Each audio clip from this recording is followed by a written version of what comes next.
আসসালামু আলাইকুম ভিউয়ার্স, কেমন আছেন সবাই? আশা করি ভালো। আমিও ভালো আছি আলহামদুলিল্লাহ। আজকে চলে এসেছি পোলাও, ফিশ ফ্রাই আর বিফ চাপ কারি নিয়ে। সো দ্যাট যেই ভাবনা সেই কাজ। আমি প্রথমে ফিশটা ফ্রাই করার জন্য ম্যারিনেট করে রাখবো। ম্যারিনেট করার পূর্বে কিন্তু মাছটাকে ভালো মতো ধুতে হবে। মাছটাকে ভালো মতো ধোয়ার জন্য আমি মাছের উপরে দিয়ে দিচ্ছি লেবু, কারণ লেবুর রস আর লবণ দিয়ে যদি মাছ ধো তাহলে কিন্তু মাছে কোনো ধরনের গন্ধ লাগবে না। অনেকের কাছে মাছ থেকে ব্যাড স্মেল মনে হয়, কিন্তু এভাবে ধুয়ে খেলে আমি ইনশাল্লাহ বিশ্বাস করি যে কারো কাছে ব্যাড স্মেল লাগবে না। আমি এভাবে মেখে তারপরে এখন ভালো মতো মাছটাকে ধুয়ে নিব। দেখেন একদম সুন্দর করে আমি প্রথমে ধুয়ে তারপরে মশলাগুলো দিয়ে দিচ্ছি। শুরুতেই দিয়ে দিচ্ছি মশলা, তারপরে দিয়ে দিচ্ছি একটু লবণ, এর উপরে দিচ্ছি একটু জিরার গুঁড়া, তারপর দিয়ে দিচ্ছি মরিচের গুঁড়া। ঝালের উপর নির্ভর করে আপনি কতটা ঠিক মরিচের গুঁড়া দিবেন। আমি কিন্তু এখানে অনেকগুলো মরিচের গুঁড়া দিয়েছি। এরপর এর মধ্যে দিয়ে দিচ্ছি টেস্টিং সল্ট আর গরম মশলা গুঁড়া। তারপর এতে দিয়ে দিব সরিষার তেল। সরিষার তেল কিন্তু অবশ্যই ম্যারিনেশনে দিতেই হয়। এরপর দিয়ে দিব একটু লেবুর রস, তারপর দিব একটু আদা বাটা। এখন আমি মশলাটা মাছের সাথে ভালো মতো মেখে নিব। দেখেন একদম যেভাবে আপনি কেটে নিয়েছেন মাছগুলোকে, ওইভাবে আপনি মাছের মশলাগুলো ভিতরে দিয়ে নেবেন। তাহলে কিন্তু আপনার মাছটা খেতে স্পাইসিও লাগবে, আবার লবণও কিন্তু আপনার মাছের মধ্যে ভালো মতো ভিজে যাবে। মাংসের মশলাটা রেডি করে নিচ্ছি।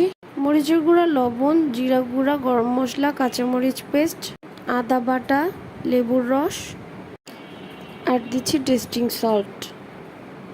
এই টাইপের খাবারে টেস্টিং সল্ট দিলে কিন্তু আসলে স্বাদটা একটু বেড়ে যায়। গুঁড়ো দুধ দিয়ে নিচ্ছি আমি একটু ঝালের জন্য। এখন দিয়ে দিচ্ছি একটু হোয়াইট পেপার। এখন মশলাগুলোকে একসাথে সবগুলো মাখিয়ে নিব।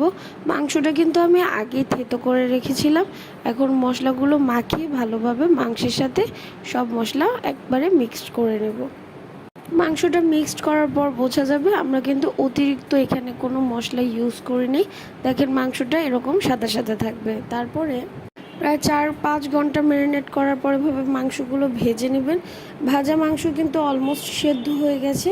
তারপর ওই ভাজা তেলের মধ্যে কারিটা রান্না করার জন্য এক এক মশলা দিয়ে দিচ্ছি অনিয়ন পেস্ট, একটু নাড়া দিয়ে তারপর এতে দিয়ে দিব বাদাম বাটা। এরপর লেবুর রসের সাথে গুঁড়ো দুধ অ্যাড করে এতে দিয়ে দিব। ভালোভাবে মশলাটা কষিয়ে নিতে হবে। মশলাটা যত ভালোভাবে আপনি কষিয়ে নেবেন, খাবারটা কিন্তু তত বেশি স্বাদ হবে। এরপর দেখুন মশলাটা থেকে কিন্তু তেল ছাড়া শুরু হয়ে গেছে। এবার আমরা মাংসগুলো দিয়ে দিব। দেখুন এক এক করে সব মাংস এতে দিয়ে দিবেন। এরপর নাড়াচাড়া দিয়ে মাংসগুলোর সাথে মশলাটা ভালোভাবে মেখে নেবেন। তারপর প্রায় 3-4 মিনিটের মতো মাংসটা আবার একটু কষিয়ে নেবেন এভাবে নাড়াচাড়া দিয়ে। তারপর দিয়ে দিব বেরেস্তা। যেহেতু আমরা কোনো কুচি করা পেঁয়াজ এখানে ইউজ করি নি, সেহেতু এখানে বেরেস্তা দিয়ে দিব। এতে কিন্তু খাবারটা অনেক বেশি ভালো হবে। এরপর ঢাকটা দিয়ে ঢেকে রাখবো কিছুক্ষণ। কিছু সময় পরে এতে আবার দিয়ে দিবেন কেওড়া জল। উপরে একটু প্রায় 2 স্পুনের মতো কেওড়া জল দিলেই হবে। তারপর দিয়ে দিব কয়েকটি কাঁচামরিচ। কাঁচামরিচ কিন্তু চিড়ে দিবেন না, আস্ত দিলেই হবে। এখানে দেখুন কারিটা কিন্তু প্রায় অলমোস্ট রেডি হয়ে গেছে। খুবই সুন্দর, খুবই ভালো একটা স্মেল আসছে। এবার কিছুক্ষণ উল্টে পাল্টে দিয়ে জালটা আঁচটা নিভিয়ে দিলেই হয়ে যাবে।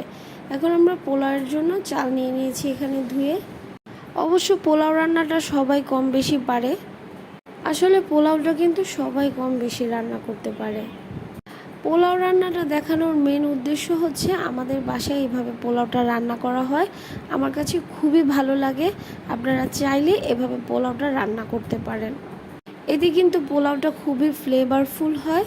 আর তাছাড়া পোলাওটা একদম গলেও যাবে না, দানাগুলো খুবই সুন্দর থাকে, একটার সাথে আরেকটা লেগেও যায় না, ঝরঝরাও হয়। অনেকের ধারণা যে চালটা এইভাবে ভেজে নিলে চালটা আর পরে গলতে চায় না, চালটার মধ্যে শক্ত ভাব থেকে যায়, কিন্তু এটা সম্পূর্ণই ভুল। আপনারা যদি ঘিয়ে চালটা এইভাবে ভেজে নিতে পারেন তাহলে কিন্তু আপনার পোলাওটা অনেক সুস্বাদু হবে। আর আমার যেটা মনে হয় পোলাওয়ের আসল হিরোই হচ্ছে গুঁড়ো দুধ।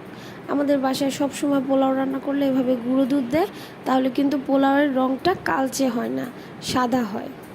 আর পোলাওটা এভাবে রান্না করলে আপনাদের যদি পানিটা বেশিও হয়ে যায় কখনো, আপনারা কিন্তু জালটা বাড়িয়ে পোলাওটা ঠিক এভাবে এনে আপনি দম দিয়ে দিলে পোলাওটা হয়ে যাবে।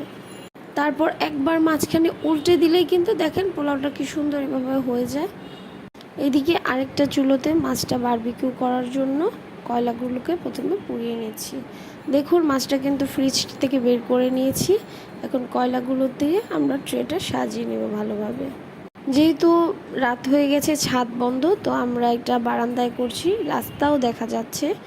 অনেক মানুষ, আশেপাশের মানুষ আমাদের এই ধোঁয়া বের হচ্ছে, স্মোকটা কোথা থেকে আসছে এটা দেখার জন্য বারে বারে জানালা দিয়ে কিন্তু উঁকি মেরে দেখছিল। দেখুন আমি হাত পাখা দিয়ে বাতাস দিচ্ছি, যার কারণে আমার মোবাইলটা কাঁপছে অনবরত। তো আমাদের কয়লাটা কিন্তু এখন আগুন জ্বলে গেছে, কয়লাটা ভালোভাবে প্রিপেয়ার হয়ে যাচ্ছে। এই জন্য দেখুন কি সুন্দর করে আগুনও ধরে গেছে। মানে আসলে এমন বাতাস দিয়েছি যে কয়লা থেকে আগুন চলে আসছে। আমি আরও কিছুক্ষণ বাতাস দিয়ে এই কয়লাটাকে একদম আগুনটা, এখন তো কালো আছে, লাল করে ফেলবো। দেখেন কি সুন্দর লাল লাল হয়ে গেছে আগুনগুলো, দেখতে কিন্তু অনেক সুন্দর লাগছে। এটা কিন্তু ভয়ঙ্কর সুন্দর বলে এটাকে। দেখেন একদম স্মোক উঠে গেছে, স্মোক দিয়ে ঘর বাড়ি সব কিছু ভরে যাচ্ছে। যেহেতু আমাদের কয়লাটা হয়ে গেছে, এখন আমরা বারবিকিউ করার জন্য নেটটাকে সেট করে নিলাম এর মধ্যে। এখন একটু অয়েল ব্রাশ করে এর মধ্যে আমরা মাছটা দিয়ে দিব। মাছটা দেওয়ার সাথে সাথেই কিন্তু সান সান করে শব্দ করা শুরু হয়ে গেছে। আমি শব্দটা কেটে দিয়েছি, খুবই সুন্দর লাগছিল আমার কাছে শব্দটা। এখন এর মধ্যে আমরা আরেকটু অয়েল মাসাজ করে মাছটা কিছু সময় পরে সাবধানের সাথে উল্টে দিতে হবে। আমি তো সবচাইতে ইম্পর্টেন্ট কথা বলতেই ভুলে গেছি, আমি তো মাছটার নামই বলি না এখনও। এটা কিন্তু একটা কোরাল মাছ ছিল। বাস এপিঠ ওই পিঠ ভালোভাবে ভেজে নেবেন মাছটা, তাহলে কিন্তু আপনার মাছটা খেতে খুবই দারুণ লাগবে। আমাদের মাছটা কিন্তু অলমোস্ট ডান, আমরা নামিয়ে নিয়েছি, এখন খাওয়ার পালা। আমি যেহেতু মাছটা বেশি পছন্দ করি না, এই জন্য আমি অল্প একটু ভেঙে নিয়েছি। আমি তো খাবো বিফ চাপ কারি। ও মাই গড, মাংসটা যেমনই জুসি ছিল তেমনই সফট ছিল। পোলাওটা তো মাশাল্লাহ আলহামদুলিল্লাহ। আর গ্রেভির কথা তো থাক, বলার দরকার নেই। যেহেতু আমি ভিডিওটা অনেক আগে বানিয়েছিলাম, আমি অসুস্থতার কারণে ভিডিওটা আপলোড দিতে পারি নাই, কিন্তু আমি এখন কথা বলতে পারছি না, মানে আমার এখন জিভে জল এসে যাচ্ছে। আমি দেখেন একটু খেয়ে নিব। আর কাঁচামরিচ তো অবশ্যই, আমি কাঁচামরিচ ছাড়া এগুলো খাবার খেতে পারি না। কাঁচামরিচ আর লেবু দিয়ে আপনারা বাসায় অবশ্যই সবাই একবার হলেও ট্রাই করবেন। আমি বলছি আপনাদের সবার অনেক ভালো লাগবে।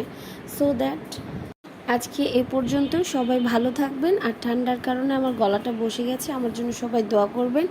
সবার জন্য শুভকামনা। আল্লাহ হাফেজ।